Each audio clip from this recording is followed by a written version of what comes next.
May nahiling akong sarong player dia. Padi. George marahay na banggit abi. Saro ini sa mga idol ko man digdi na the best na point guard digdi sa UAE. Saro man ning Bicolano. Pero ita kasayin katabi Manoy sa sa Bicol. Ipayo Calabanga pa di. Uy, Calabanga. So shout out sa mga taga Calabanga, Camarines Sur. Shout out sa mga taga Calabanga diyan, sa mga idol na diyan. Keep ballin.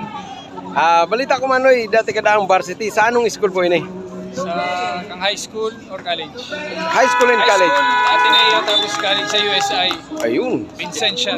Kaya man pala ng mga galawang ka ni talagang mga Kanto daw. Kanto daw. Maski hanggang ngunyan. Kurang na kita. Oy. Oh, ayun. Shout out once again. Baka igwa ka may shout out Manoy. Shout out sa pamilya ko sa Bicol, sa US, sa mga barkada ko. Pakulang all over the world. Shout out sa Indogabus. Kababayan mo taga Ginubatan. Pabilan to family sa Ginubatan. Shout out sa Indogabus. Ayan, so shout out sa mga kababayan mi dyan sa Ginubatan. Hindi kita. Ayos, salamat Manoy. Salamat.